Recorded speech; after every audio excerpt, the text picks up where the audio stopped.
Hello, welcome to this team training video from Parenting for Faith on discipline and Sunday groups. We really want all our groups to be places where children enjoy being, where they're engaged and where they meet God. But like me, you probably come away frustrated sometimes because the children and young people in your session just haven't played ball. So what can we do when their behaviour isn't helpful or stops others engaging with God? Today, we're going to be thinking about three things. We're going to think about why we discipline. We're going to think about how we can set ourselves up for success. And finally, we're going to be thinking about three levels of discipline. So the first section is thinking about why we discipline. Often, when we use the word discipline, we think about control or punishment. But the origins of the word are actually really very different. The Latin word disciplinina means teaching or learning, and it's also the origin of the word disciple. So it's really helpful for us to remember that discipline isn't about punishment, but about helping a child or young person learn. It's actually about helping them find a better way. And secondly, in this section, we can think about what we can learn about God to help us shape the way we discipline. In Ephesians 5:1, we're told to imitate God in everything you do.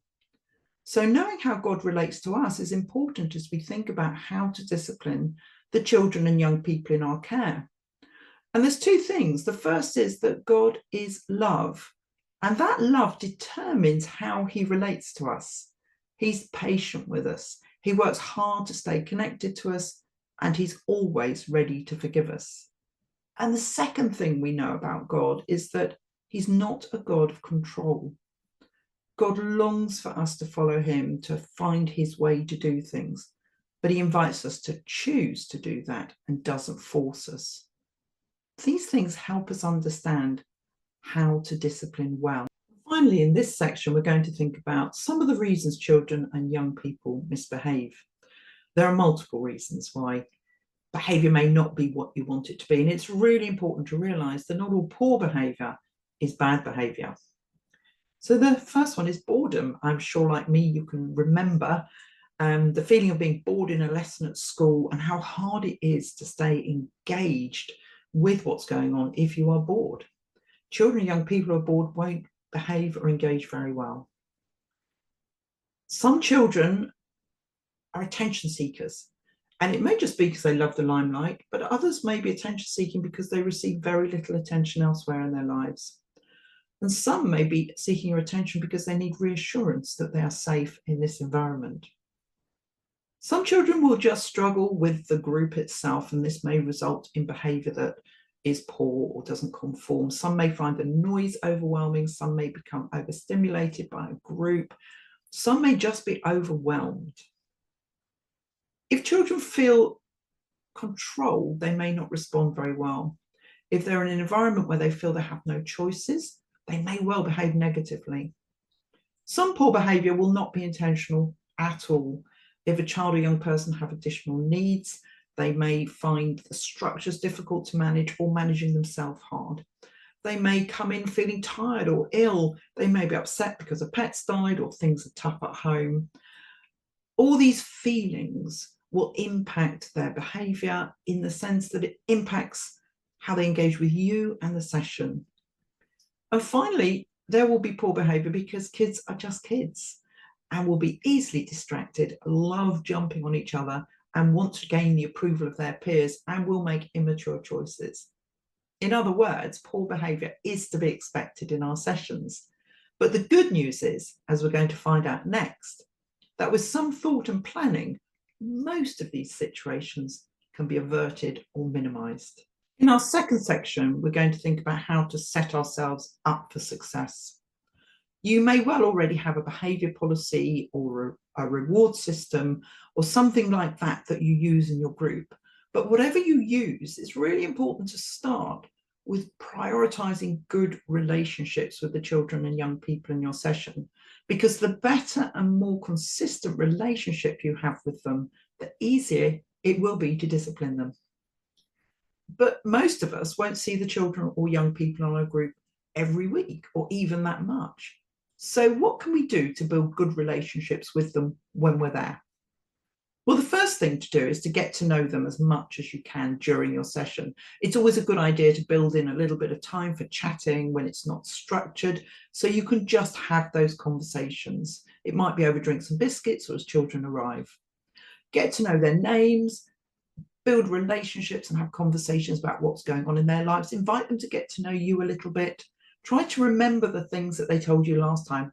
Did the maths test go well? How was the sleepover? Is Granny better? And on a Sunday when you're not on the rota, but you're in church, you can still see them and say, hi, five, hi, how's it going?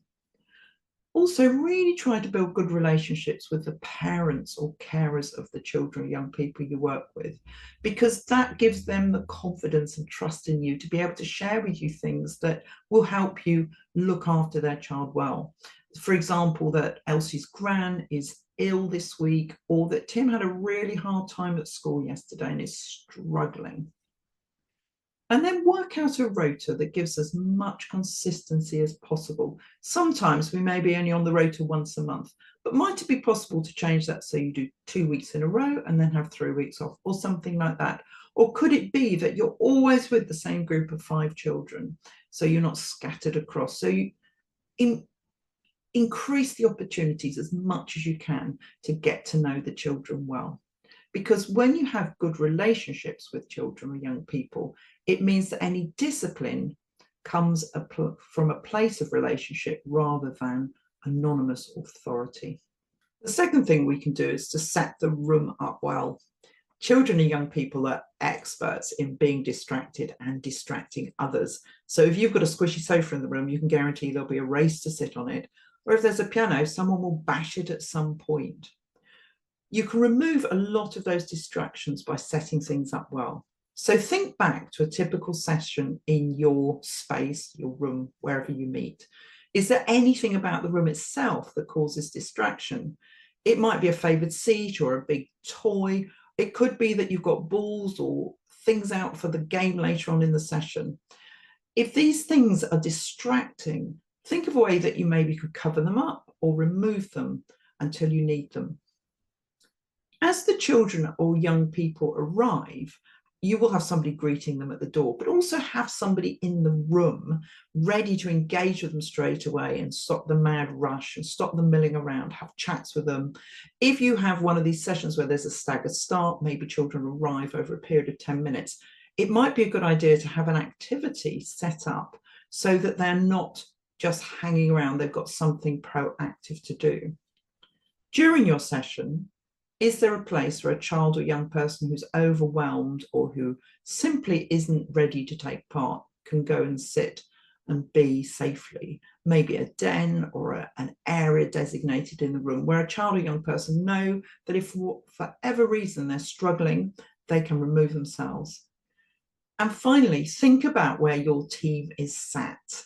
Now, this is really interesting. Is your team sat on the chairs around the edge of the room, or are they in among the children and young people, ready to influence just by their presence?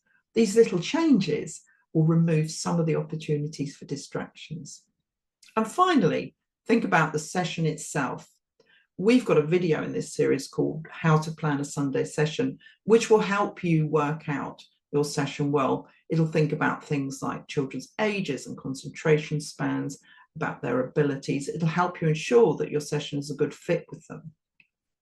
But with regard to behaviour, think about the sessions. Are there any points where you typically see poor behaviour?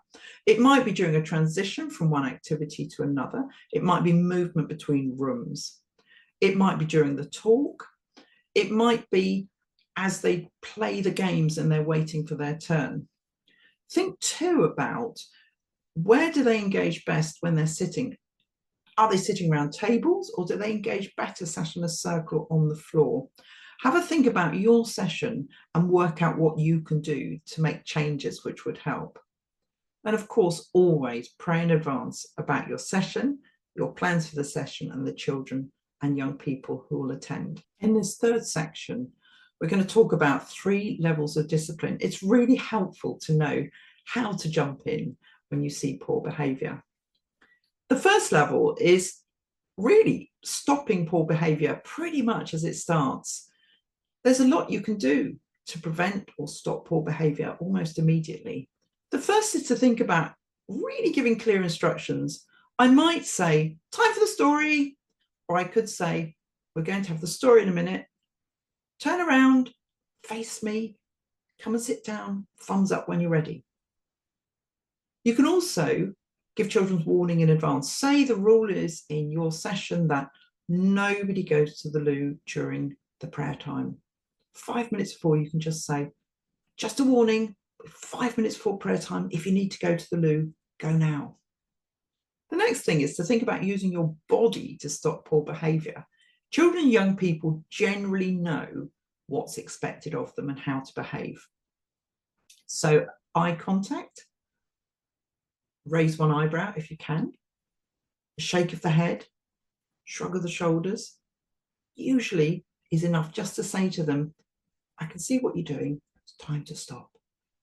Sometimes a question, do you think it might be a good idea if you moved away from your friend, is enough just to prompt them to stop distracting themselves or other people. And then be discreet. Don't discipline from the front. Stay calm, don't use a big voice. If possible, have a team member come to the child discreetly and pull them aside for a quiet chat. And then we move on to the next level, which we call using choices. So if a child or young person doesn't respond to this first level of subtle communication, then you give them choices which allow them to make a positive choice to get themselves out of trouble. So let's say that Jenny has been throwing her toy in the air for the entire session and has ignored everything you've tried so far.